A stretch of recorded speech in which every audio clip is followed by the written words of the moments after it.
We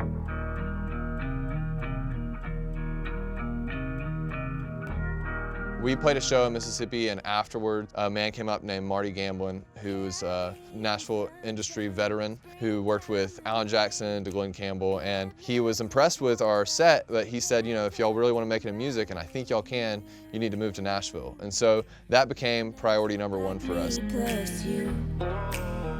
Over the next year, we played countless shows, worked on our jobs, trying to save up enough money to move.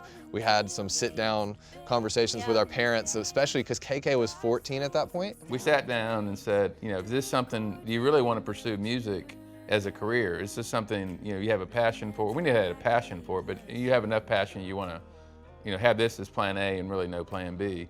And so we sat down and they said, yes, we want to do it. Like when I moved to Nashville, I was only 15, and I was all in. I was honestly 100% excited. I wasn't scared. I knew what I wanted to do and what I wanted to chase, and I was so ready to be in Nashville where the music was and chase my dreams.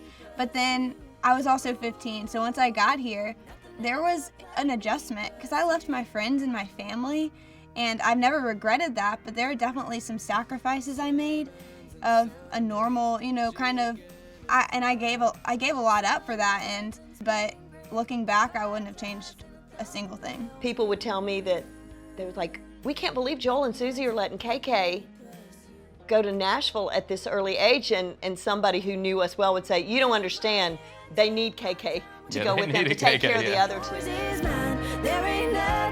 When we moved to Nashville, it was so many emotions. I mean, we had lived in the same town. For me, that was like, you know, 19, 20 years, like in the same house, doing the same things, the same pace of life. And we were playing shows and stuff, but it was so different. And I would say driving for me was so scary. Like driving in a big city, we're on interstates all the time. That wasn't something we had to deal with in Meridian. It was an exciting time for sure, but it was also super intimidating. Every night you just kind of feel like anything's possible, and we make our plans for the next day, and you feel like you're taking steps towards accomplishing your dream. When we moved in, we put this huge dream board on this wall. We had sticky notes, and we would stick up all these goals we had. And then just looking at this wall and like, how do we do any of this? Like, we don't know what we're doing. Once we knew, when we first played those shows at Dollywood, so many years before, we knew that music was what we wanted to do. But I think it is hard. You have days where people tell you no, and that hurts. Like, getting rejected is really hard. There's no nice way to put that. And I'll say that having each other made it easier. We lived right around the corner from the Bluebird. Yeah. And so we would go to the Bluebird all the time, and just honestly, it was almost depressing because we would hear these amazing songs and be like, oh no, these are so good, we're not good enough. Legendary songwriters.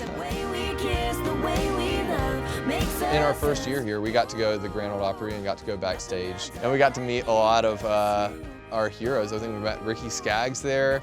We met Josh Turner. But I think one of the most surreal moments was maybe, at least for me, getting to meet Dolly Parton.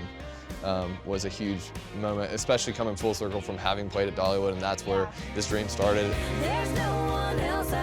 Even though when I moved here I couldn't get into many shows or even play, we tried to play. So we tried to play some shows, but I was so young. We accidentally booked a show one time that I wasn't technically allowed to be at. That happened more than once, but yeah. I think our mom was even like came up to see it, and we were like playing a show, and they're like, we need your ID, and I was like, I left it at home.